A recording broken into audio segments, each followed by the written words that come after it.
आज का पॉडकास्ट हमारा एक पॉलिटिकल पॉडकास्ट है जो पूरा राजनीति के ऊपर बेस्ड है। बड़ी बातों को कम समय में कहने का यहाँ प्रयास किया गया है। काफ़ी टीम रिसर्च करने के बाद में आपको यहाँ से एक वैल्यूएबल जानकारी मिलने वाली है। तो आज के हमारे गेस्ट हैं प्रदेश महामंत्री अमित चौधरी जी, जो कि आज आपको बताएंगे राजनीति के बारे में।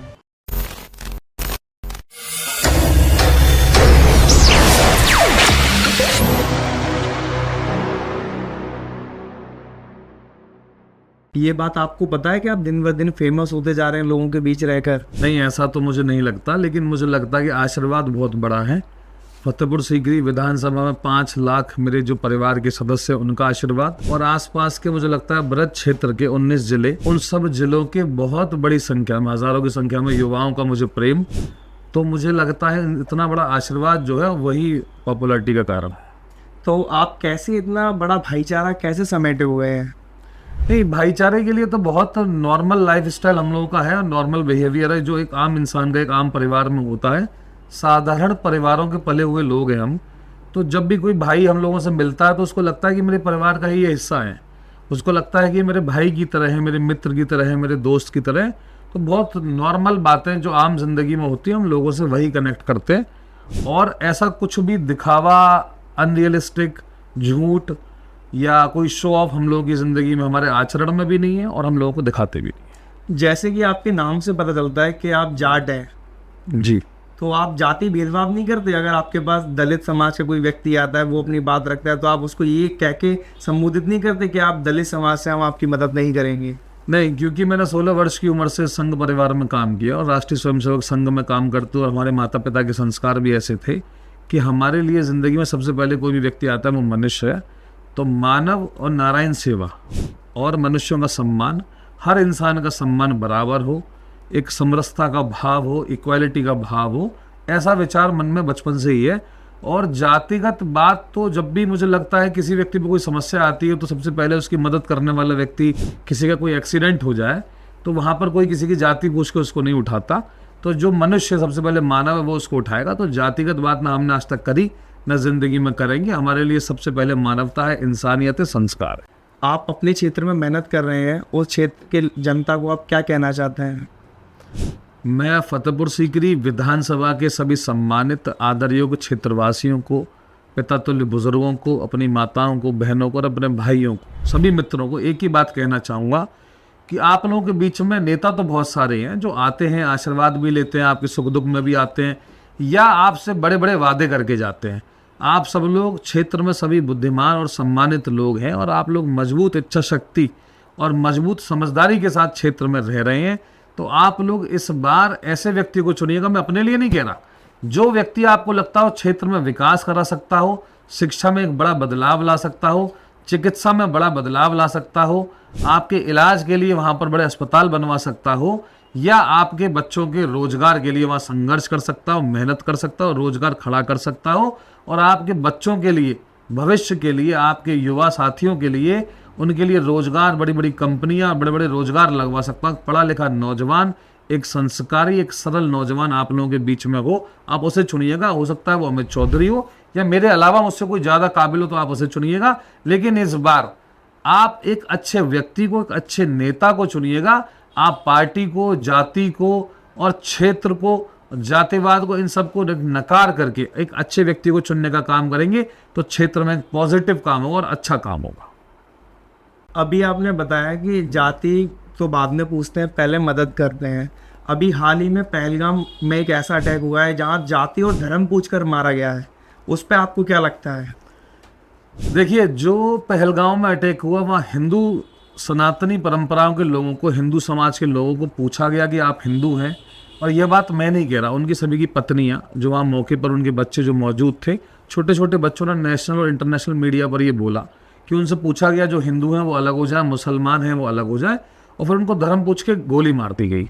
तो मुझे लगता है ये जो जिहादी मानसिकता एक ऐसे मजहब में जो पढ़ाई जा रही है मदरसों के, मस्जिद के माध्यम से, जो मस्जिद और मदरसे एक अच्छे कार्य को करने के लिए बनाए गए हैं, वहाँ उसका दुरुपयोग वहाँ के कुछ मौलवी, कुछ कट्टरपंथी विचारधारा के लोग करते हैं और उस विचारधारा को वो ऐसे आगे बढ़ाते हैं कि इस पूरी दुनिया में उनको इस्लाम काबिज करना है। तो वो गलत मानसिकता उन लोगों की है। और पाकिस्तान में तो उनकी आर्मी, उनकी सरकार भी जिहादी मानसिकता की है।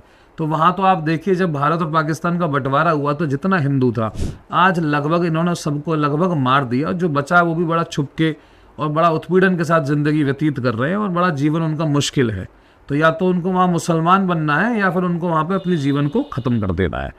वही कुछ मानसिकता के ऐसे लोग हिंदुस्तान में भी हैं जो इस मानसिकता को बढ़ाना चाहते हैं। और इस मानसिकता से ग्रसित, चाहे सरकार हो पाकिस्तान की, चाहे आर्मी हो, चाहे भारत के कुछ गद्दार हों, जो ऐसे लोग हैं तो वो गैर धर्म के लोगों को काफिर मानते हैं और उनको पूछ कर गोली मार देते हैं। आसाम के एक कोई विधायक हैं जिन्होंने ये कहा है पहलगाम में जो अटैक हुआ है वो इंडिया की एक रची रचाई साजिश है। मुझे लगता है आसाम का जो विधायक है और वो जिहादी मानसिकता का एक मुसलमान विधायक है, और वह भी उसी गंदी मानसिकता को, उस गंदगी को पढ़ के बड़ा हुआ है। लेकिन वहाँ के लोगों ने उसे विधायक बना दिया, किसी पार्टी से टिकट लिया होगा और वहाँ लोगों ने उसको वोट दिया, और वहाँ मुझे लगता है उसकी जिहादी मानसिकता के लोगों ने उसका समर्थन किया होगा तो वो विधायक बना है। लेकिन ऐसी मानसिकता उसकी दर्शाती है कि भारत में रह के तुम भारत के लोगों के द्वारा विधायक बनाए जाते हो, भारत में तुमको नाम मिलता है, पैसा मिलता है, शोहरत मिलती है, और यहाँ का नमक खाने के बाद तुम पाकिस्तान की गुणगान करते हो। तो ऐसे लोगों को देशद्रोह की धारा लगा के जेल में डाल देना चाहिए, इनको भारत में खुला नहीं घूमना चाहिए। शोफिया कुरैशी ने भी तो अभी एक अटैक किया है, ऑपरेशन सिंदूर, वो भी तो मुस्लिम है, उन्होंने अपने ही लोगों को क्यों मारा है? देखिए, सोफिया कुरैशी या भारत में रहने वाले और भी मुसलमान हैं, अब्दुल कलाम साहब हैं, अशफाक उल्लाह खान थे जो क्रांतिकारी थे। तो ऐसे मुसलमान जो, जिनके माता पिता, सोफिया कुरैशी तो भारतीय सेना में अधिकारी हैं, जिनके माता पिता बहुत हाईली एजुकेटेड थे, वो एक मदरसे और मस्जिद छाप इनमें नहीं पढ़े थे, और इनकी जिहादी मानसिकता नहीं थी, कट्टर मानसिकता नहीं थी। तो कोई वैज्ञानिक है किन्हीं के पिता, किन्हीं के पिता आप ये मानिए कि क्षेत्र में एक बड़े अधिकारी हैं, उनकी एजुकेशन का जो एक स्तर है वो बहुत ऊंचा है। तो उन लोगों को पता है कि एजुकेशन और पढ़ाई लिखाई के बाद इस देश में और दुनिया में मानवता सर्वोपरि है। तो मुसलमान ऐसा भी है इस देश में और दुनिया में कि जो मानवता को सबसे ऊपर रखता है, और इन जिहादी और कट्टरपंथी मानसिकता के लोगों के वो मुसलमान भी खिलाफ है। तो ऐसे मुसलमानों का हम सब सम्मान करते हैं, ये सब हमारे भाई, और ये मानवता के लिए, सनातन के लिए और इस्लाम के लिए भी यह लोग एक उदाहरण प्रस्तुत करते हैं और आइडियल है। अभी कुछ विधायक ये भी बोल रहे हैं जब सोफिया कुरैशी जी ने वहाँ पर अटैक किया तो वहाँ पर भी दलित वाली बात आ गई है कि दूसरे विंग कमांडर और दूसरे जो एयरफोर्स वाले अधिकारी हैं उनको अटैक करने क्यों नहीं दिया, उन्हीं को ही क्यों करने दिया? नहीं, सोफिया कुरैशी जी को सिर्फ लीड करवाया गया है। एक ऑपरेशन के बाद जो लीड करा उन्होंने मीडिया के सामने बोलने के लिए कि हमारे ऑपरेशन में भारतीय सेना ने क्या क्या करा, और एयरफोर्स विंग में वो कर्नल हैं, तो उन्होंने अपनी एक जो विंग थी उनकी, जो हमारे ऊपर साइबर अटैक जो होना था, एक उसकी विंग को उन्होंने लीड किया। तो ऐसा नहीं है सोफिया कुरैशी ने अटैक किया, पूरी भारतीय सेना का सामूहिक प्रयास था, इंडियन एयरफोर्स, इंडियन मिलिट्री, नौसेना, और उसमें बहुत सारे हज़ारों की संख्या में अधिकारी थे लगे हुए, पूरी सेना बॉर्डर पे थी, बड़े बड़े अधिकारी हमारे जो चीफ थे वो सब बॉर्डर पे थे। हमारे देश के प्रधानमंत्री, गृह मंत्री भी, रक्षा मंत्री भी लगातार, रक्षा विशेषज्ञ जो हमारे अजीत डोभाल साहब, तो ये सब लोग एक लगातार एक कांटेक्ट में थे, इनकी मीटिंग्स लगातार चल रही थी। तो सोफिया कुरैशी तो एक हमारी कर्नल है, जो प्रस्तुतिकरण था कि भारतीय सेना ने किस तरह से अटैक करा, उन्होंने वो रखा सबके सामने, मीडिया के सामने। कांग्रेस से राहुल गांधी जी पूछ रहे हैं इंडियन आर्मी और एयरफोर्स से कि आपने कितने जहाज गिराए, कितने जहाज मारे, कहाँ कहाँ अटैक करा, ये सब मुझे बताओ। तो ये चीज़ उनको पूछनी चाहिए। मुझे तो लगता है राहुल गांधी जी को यह बात पाकिस्तान की आर्मी से पूछनी चाहिए थी कि तुम लोगों को हमने इतनी बुरी तरह पीटा, तुम लोगों के रावलपिंडी एयरबेस को हमने उड़ा दिया, जहां ये लोग परमाणु शक्ति संपन्न जगह थी, उस वाले एयरफोर्स को भी, इनके स्टेशन को भी उड़ाया गया, इनके हवाई अड्डे को। तो आप ये समझिए कि जब इनके इतने सारे हवाई अड्डे उड़ाए गए, उसके बाद लगातार इनके 100 मीटर अंदर तक इनके आतंकवादी अड्डों को नरेंद्र मोदी जी ने ऑपरेशन सिंदूर के तहत उड़ा दिया। तो इतना बड़ा नुकसान और इतने भय के बाद, भयभीत होने के बाद, इन्होंने जितने भी ड्रोन अटैक करे, जितने भी मिसाइल अटैक करे, उसमें से 99% अटैक हमारे S-400 ने, आकाश जो भारतीय निर्मित हमारा डिफेंस सिस्टम है उसने, और इजराइल से लिया हुआ स्पाइडर जो हमारा डिफेंस सिस्टम है, इन लोगों ने उसको तबाह कर दिया। तो पाकिस्तान कहीं ना कहीं बहुत डरा हुआ था, और इतना अंदर तक घुस के जो मोदी जी ने मारा, उसके बाद जब ये लोग 10 मिसाइल छोड़ते तो मोदी जी ने इनके मिसाइल जो इनके शहरों पर छोड़े, उन्होंने वाकई में इनके सेनाओं के अड्डों को और हवाई अड्डों को निस्तनाबूद करा। तब पाकिस्तान के DGMO ने फ़ोन किया भारत के DGMO को, और ये युद्ध रोका गया। रोका। तो ये जो युद्ध रोका गया है, तो क्या लगता है आपको, पाकिस्तान कहीं से छुप के वापस से प्रहार करेगा या परमाणु बम की सहायता लेके आगे बढ़ेगा? देखिए, पाकिस्तान की तो नीयत हमेशा से खराब रही है, और पाकिस्तान के अंदर इस समय तो जिहादी मानसिकता की सरकार है, तो पीठ में छुरा भोंकने का काम तो शुरू से इन लोगों ने किया है और ये आगे भी करेंगे। और भारत के प्रधानमंत्री और भारत की सशक्त सेना, इतनी सशक्त है हमारी सेना कि इनके हर तरह के जवाब को, और ये परमाणु हमला भी करते हैं तो उसका जवाब कैसा होगा भारत का, उसका डिफेंस कैसा होगा, इस सब की तैयारी भारतीय सेना ने हमेशा की तरह कर रखी होगी। तो हम भारतीयों को बिल्कुल चिंतित होने की ज़रूरत नहीं है। हम सभी लोग भारतीय सेना के साथ, अपने देश के मजबूत प्रधानमंत्री के साथ खड़े हुए हैं। हमारे जो इंडियन आइडल रहे हैं और भी उच्च श्रेणी के, महाराणा सांगा जी, उनके बारे में लोग कह रहे हैं कि वो गद्दार हैं। तो क्या लगता है आपको कि वो गद्दार है सच में? महाराणा सांगा हमारे लिए हमेशा से पूजनीय और हमारे देश के महापुरुष रहे और हमेशा रहेंगे। महाराणा सांगा के लिए जिन लोगों ने कहा गद्दार हैं, तो वो मुझे लगता है उन लोगों की रगों में हिंदू समाज का, सनातन समाज का डीएनए नहीं है। उन लोगों की रगों में भारत का डीएनए नहीं है। उन लोगों की रगों में एक जिहादी मानसिकता का डीएनए है।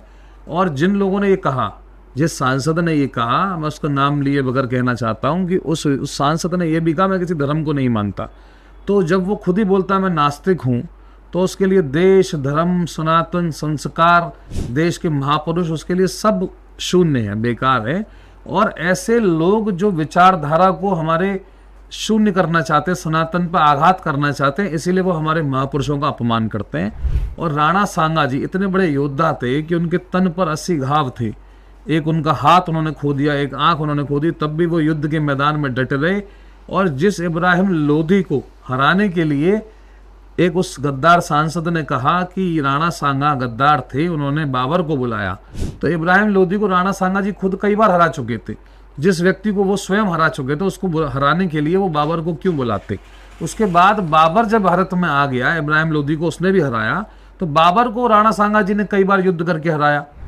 तो जिस व्यक्ति से राणा सांगा जी ने खुद स्वयं युद्ध करा, इब्राहिम लोधी को हरा दिया, तो उसको हराने के लिए उनको बाबर की ज़रूरत नहीं थी। और बाबर से मित्रता होती तो वो बाबर को युद्ध में क्यों हराते? बाद में बाबर से ही एक युद्ध के दौरान मुझे लगता है उनको बहुत उनकी सेना चोटिल हुई और आघात हुआ। तो ऐसे व्यक्तियों के, महापुरुषों के ऊपर आघात करने का सीधा सीधा संदेश है भारतीय समाज को कहीं ना कहीं जाति में तोड़ना, भारतीय समाज में सनातनियों का मनोबल डाउन करना, उनका मनोबल गिराना और भारतीय संस्कृति पर आघात करके हिंदू समाज के लोगों को नीचा दिखाना। अभी इसका सबसे ज़्यादा विरोध जो किया है वो करणी सेना ने किया है, और मुझे लगता है कि अभी तक उन्होंने माफ़ी कबूल नहीं की है। तो आगे भविष्य में क्या होगा? देखिए, मुझे लगता है करणी सेना ने अकेले विरोध नहीं किया, इस देश में रहने वाले 100 करोड़ हिंदुओं ने। और करणी सेना के साथ बड़े बड़े हिंदूवादी संगठन भी थे, बड़े बड़े देशभक्ति संगठन भी थे जो देशभक्ति के लिए काम करते हैं।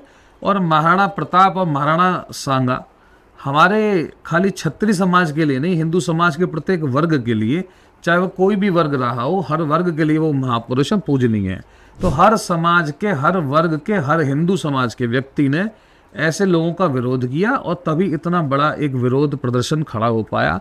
और माफ़ी नहीं मांगने वाली बात तो ये है कि जिस इंसान की बुद्धि और ईश्वर ने हर ली हो, और उस इंसान के पास जब बुद्धि नहीं हो, विवेक नहीं हो, तो ईश्वर भी उसको फिर आगे का रास्ता नहीं दिखाते। उसको आगे के रास्ते में आप देखिएगा इतनी कठिनाई आने वाली है। अगली बार जिस पार्टी के लिए ये काम करें, उस पार्टी को लोग, मुझे लगता है कि वोट नहीं देकर उसको हराने का काम करेंगे। अभी ये यहाँ तक तो आपने सारी चीज़ क्लियर कर दी। इसके बाद में हम वापस से पीछे की तरफ चलते हैं। यहाँ पर मुझे आप ये बताइए, हम अच्छे बुरे मुसलमानों की पहचान कैसे करेंगे? तो किसी के माथे पर तो ये नहीं लिखा रहता कि ये बुरा हमारे साथ करेगा या बुरा है। आप बिल्कुल ठीक बात है आपकी। मुझे लगता है मेरे अनुभव के साथ, क्योंकि मैंने पिछले 20 वर्षों से हिंदूवादी संगठनों में काम किया, संघ परिवार में, बजरंग दल में, हिंदू जागरण मंच में, हनुमान सेना में, तो इन लोगों पर हमने बड़ी रिसर्च करी है कि जितना भी मुसलमान समाज का व्यक्ति अच्छे स्कूलों में पढ़ रहा होगा, अच्छी शिक्षा ले रहा होगा, अच्छी संगत में रह रहा होगा, अच्छी सोसाइटीज़ में रह रहा होगा, तो मुझे लगता है उनका कहीं ना कहीं ब्रेन वॉश होता है अच्छी सोसाइटी के लिए, अच्छे मैनर्स के लिए, संस्कारों के लिए और मानवता के लिए। और जितना मुसलमान मुझे लगता है जिहादी मानसिकता के लोगों से पढ़ रहा होगा, मौलवी हैं, मुल्ले हैं, काजी हैं, इनसे जो शिक्षा ले रहे होंगे, दीन की शिक्षा, जो शिक्षा इनके किसी काम की नहीं है, तो उस शिक्षा को लेने वाला जो मुसलमान है, जो बस्तियों में रह रहा है, जिसको यही नहीं पता अच्छा क्या है बुरा क्या है, जिसको यही नहीं पता कि तुम हिंदुओं का कत्ल कर दोगे तो लेकिन तुमको क्या जन्नत मिलेगी कि हूर मिलेंगी, तुम्हें कुछ नहीं मिलेगा, फांसी की सजा मिलेगी या हमारे पुलिस की गोली मिलेगी या आर्मी की गोली मिलेगी। तो ऐसा मुसलमान जो आपको लगता हो कि जिहादी मानसिकता का है, इसकी बकरे जैसी दाढ़ी हो, जोकर जैसी टोपी हो और बड़े भाई का कुर्ता और छोटे भाई का पजामा हो, तो ऐसे मुसलमानों से आपको सतर्क रहने की बहुत आवश्यकता है, जिसके अंदर दूर से ही कट्टर जिहादी मानसिकता की झलक हमको दिखती हो। ऐसे मुसलमान से बहुत सतर्क रहने की आवश्यकता है आपको। तो अभी क्या लगता है आपके हिसाब से 2027 में आप विधायक का चुनाव किस पार्टी से लड़ेंगे? नहीं, भारतीय जनता पार्टी, क्योंकि मैं पिछले 22 वर्षों से संघ परिवार में मैंने काम किया और एक छोटे से दायित्व से, नगर के दायित्व से मैंने बजरंग दल से, फिर मैंने एक अपने संघ परिवार के एक जिले के दायित्व से, प्रांत के दायित्व से और प्रदेश के दायित्व तक गया और राष्ट्रीय टीम की कई इकाइयों में भी रहा और राष्ट्रीय स्वयंसेवक संघ के अनुसांगिक संगठनों में मैंने बहुत लंबे वर्ष तक काम करा। उसके बाद मैं भारतीय जनता पार्टी में पिछले 4 साल से काम कर रहा हूँ, प्रदेश में काम कर रहा हूँ और ब्रज क्षेत्र में मैंने बहुत सारे युवा अपने संगठन को दिए, हिंदुवादी संगठनों में बहुत सारे युवा नेता मैंने खड़े करे। तो आज वो इतना बड़ा जो मेरा कार्य है 22 वर्षों का, और एक हनुमान सेना हम सब लोग मिलकर चलाते हैं और उस हनुमान सेना के अंदर भी जो लगातार हनुमान सेना में हिंदू योद्धाओं की जो भर्ती है हम लोगों ने करी है, तो आसपास के जिले मथुरा हो, भरतपुर हो, उत्तर प्रदेश के बाहर भी धौलपुर हो, ग्वालियर हो, इधर एटा हो, मैनपुरी हो, फिरोजाबाद हो, बरेली, बदायूं, पीलीभीत, तो यहाँ हजारों की संख्या में युवा हनुमान सेना से भी जुड़ा हुआ है। तो क्योंकि हम लोगों की विचारधारा हमारे डीएनए में सनातन की विचारधारा है, तो भारतीय जनता पार्टी और फतेहपुर सीकरी में पिछले 2 वर्षों से मैं 250 छोटे और बड़े जितने गांव हैं 250 गांव में मैंने जाने का काम किया है। किसी किसी गांव में तो मैं 10 से 12 बार भी जा चुका हूं और मुझे लगता है कि 30,000 से ज़्यादा लोगों के सीधे संपर्क में पिछले 2 साल में हम लोग फतेहपुर सीकरी विधानसभा में आए हैं, जो मुझे अपने परिवार के बेटे के रूप में मानते हैं, भाई के रूप में मानते हैं और उनके सुख दुख में, उनके शादी विवाह के निमंत्रण में हम लोग जाते आते रहते हैं। एक बहुत बड़ी उत्तर भारत की सबसे बड़ी तिरंगा यात्रा भी मैंने 6000 गाड़ियों के साथ निकाली थी और इस बार भी 15 अगस्त को, क्योंकि भारतीय सेना के सम्मान में, देश के सम्मान में, हम लोग भारत की सबसे बड़ी तिरंगा यात्रा 21,000 मोटरसाइकिलों के साथ निकालने का प्रयास कर रहे हैं और उसको निकालने के बाद भारतीय सेना को हम लोग सलामी देंगे। तो जब इतना बड़ा जन समूह मेरे साथ खड़ा हुआ है, तो भारतीय जनता पार्टी अपने सर्वे में, अपने जितनी प्राइवेट कंपनी एजेंसियां उनके सर्वे में, सरकारी एजेंसियां उनके सर्वे में, अगर कहीं भी सर्वे कराएंगे तो अमित चौधरी नंबर 1 पे आएगा, मेहनत के दम पर, व्यवहार के दम पर और सक्रियता के दम पे। और हजारों लाखों युवा जो मुझसे हर जिले में जुड़ा हुआ है, तो 60 से ज़्यादा विधानसभाओं में हमारे कार्यकर्ता हैं, मेरे स्वयं के, मेरे परिवार के, मेरे मित्र, मेरे भाई और हनुमान सेना के और भाजपा युवा मोर्चा के भी, तो वो मुझे सपोर्ट करते हैं। तो अगर भाजपा मुझे टिकट नहीं देगी तो मुझे लगता है कि फिर किसको टिकट देगी। मान लीजिए यदि आपको बीजेपी से टिकट नहीं मिली, तब आप क्या एक्शन लेंगे? अगर ऐसा होता है अंतिम समय पे मुझे भारतीय जनता पार्टी से टिकट नहीं मिलता है, तो मैं फतेहपुर सीकरी विधानसभा में एक बड़ी जनसभा बुलाऊंगा, जिसमें फतेहपुर सीकरी विधानसभा के प्रत्येक गांव से हजारों की संख्या में मेरे बुजुर्ग, मेरे भाई रहेंगे और उत्तर प्रदेश के हर प्रत्येक जिले से हमारे जितने भाई, कार्यकर्ता, हिंदू समाज के योद्धा और मेरे मित्र, मेरे परिवार के लोग, सभी को एक बड़ी जनसभा के रूप में 1-1.5 लाख लोग मैं बुलाकर उन सब से मैं पूछूंगा कि मुझे क्या करना चाहिए। और वह सभी लोग अगर मुझे आदेशित करेंगे कि तुम निर्दलीय लड़ो, क्योंकि हम लोग भारतीय जनता पार्टी के कार्यकर्ता हैं और हमारे मन में और हमारे दिल में, डीएनए में हिंदू समाज, राष्ट्रीय स्वयंसेवक संघ और भाजपा है, तो फिर मैं निर्दलीय लड़ने का काम भी करूंगा। अगर मुझे लोग कहते हैं, अगर मुझे लोग, वहाँ के लोग निर्देशित करते हैं, आदेशित करते हैं, तो मैं निर्दलीय भी लड़ूंगा। क्योंकि 5 साल पहले से जितनी मेहनत हम लोग कर रहे हैं और जितनी मेहनत हम लोगों ने हिंदू समाज के लिए, अपने विचार के लिए, विचारधारा के लिए, भाजपा के लिए भी हमने करी है, और फतेहपुर सीकरी के लोगों की सेवा जिस तरह से मैं कर रहा हूँ, तो बैठने का तो कोई मन नहीं है। और अगर लोग कहेंगे तो मैं चुनाव जरूर लड़ूंगा। तो अभी आप कैसे, मतलब आप लोगों के यहाँ जाते होंगे फतेहपुर सीकरी हर गाँव में, तो वहाँ के लोगों का कैसा प्रेम है आपके प्रति? मतलब कैसे कहते हैं आओ बेटा बैठो, चाय पानी की पूछते होंगे, कभी कभी रात हो जाती होगी तो खाने के लिए भी पूछते होंगे, तो आप क्या करते हैं? वहाँ के लोगों का प्रेम तो इसी बात से दर्शाया जा सकता है आपकी नज़र में कि प्रतिदिन के मुझे 20 से ज़्यादा निमंत्रण फतेहपुर सीकरी विधानसभा के गाँव से मिलते हैं। और जब मुझे हर गांव में किसी के यहाँ कोई शादी है, डस्टोन है, बेटे का जन्मदिन है, यहाँ तक कि किसी के पिता गुजर गए हैं, किसी की माँ गुजर गई, किसी की दादी गुजर गई, तो वह लोग भी मुझे निमंत्रण देते हैं कि साहब हमारे यहाँ कार्य जो होगा 13वीं का वहाँ पर आपको आना है। या मुझे सूचना मिलती है कि फलाने के यहाँ कोई देहांत हुआ है तो उनके यहाँ मुझे बैठने जाना है। किसी की शादी के प्रतिदिन 8 से 10 निमंत्रण हम मुझे फतेहपुर सीकरी विधानसभा से रहते हैं। तो मैं तो ये अपने ऊपर एक बहुत बड़ा आशीर्वाद मानता हूँ। और जब मैं वहाँ पहुँचता हूँ तो वो लोग मुझको आशीर्वाद देने के लिए पूरे मन से वहाँ बिठाते हैं। और मुझे लगता है कुछ लोग मुझे ज़्यादा प्रेम की वजह से ज़्यादा स्पेशल ट्रीटमेंट देते हैं, लेकिन मैं लेता नहीं हूँ। उनको ये महसूस होता है कि हमारे घर का ही बेटा है और उन्हीं की तरह, एक साधारण घर की तरह ही मैं वहाँ बैठता हूँ। उन्हीं के बेटे की तरह, उन्हीं के भाई की तरह, भतीजे की तरह वहाँ मेरा व्यवहार रहता है। उनके सहयोग में भी मैं कभी कभी लग जाता हूँ। तो उनको किसी को भी, किसी भी परिवार को, यहाँ तक कि कितना भी कमज़ोर गरीब से गरीब परिवार हो, उनको कभी मेरे जाने से असहज महसूस नहीं हुआ। उनको यही लगा कि हमारे घर का बेटा आज हमारे यहाँ आया है। और कहीं ना कहीं जीवन में मैं उनको एक ऐसा विश्वास दिला के आता हूँ कि आगे जीवन में आपकी मदद करेंगे, आपसे जुड़े रहेंगे। और जब वो मुझे कभी याद भी करते हैं तो उस विश्वास पर मैं खरा उतरता हूँ। तो वहाँ के लोग ये भी तो बोलते होंगे कि नेता तो एक बार बनने के बाद में लोगों को भूल जाते हैं। हाँ। यदि मान लीजिए आप अपकमिंग सेशन में विधायक बन जाते हैं, तो क्या आप भी ऐसे ही करेंगे कि लोग आपसे मदद मांगेंगे? देखिए, मैंने आपसे कहा कि 30,000 परिवारों से मैं सीधे वहाँ जुड़ा, तो मैं हर परिवार में एक वचन दे के आता हूँ। और ये मैं आपसे कैमरे के माध्यम से आपके कह रहा हूँ, और फतेहपुर सीकरी का हर परिवार ये बात जानता है। मैं जब वहाँ से आता हूँ तो उनको एक वचन दे के आता हूँ कि बाबूजी या जो भी मेरे बड़े भाई वहाँ पर बैठे होते हैं, जितने बुजुर्ग वहाँ बैठे होते हैं, परिवार के सदस्य, सभी को बोलता हूँ हमेशा कि मेरे व्यवहार में और मेरी मेहनत में जीवन में आप कभी अंतर नहीं पाओगे। क्योंकि सबसे ज़्यादा काम अगर मैं कोई करूँगा तो अपने व्यवहार के ऊपर करूँगा, कि मेरे मन में ऐसी कोई कुरीति ना आ सके कि मेरा व्यवहार आप लोगों के प्रति बदल जाए। आप लोग अगर मेरी ताकत समय के साथ बढ़ाते हैं, राजनीतिक मेरा कद अगर आप लोग बढ़ाते हैं, तो मेरा व्यवहार आप लोगों के प्रति ना बदले। सबसे ज़्यादा मेहनत मैं इसी काम पर करूँगा, अपने दिमाग पर करूँगा। तो उन लोगों को जब मैं ये बोलता हूँ कि ऐसा मेरे जीवन में ना व्यवहार बदलेगा ना मेहनत बदलेगी, तो उन लोगों को एक विश्वास कायम होता है। और वो पिछले 2 साल से विधानसभा में लगातार महसूस भी कर रहे हैं। तो अभी फिर मान लीजिए आप विधायक बन गए या और इससे ऊपर किसी पोस्ट पर आ गए, तो आप क्या नया करेंगे लोगों के लिए, जो मन में उनको लगे कि हाँ, जो बीते हुए प्रश्न है आपका कि विधायक बनने के बाद या राजनीति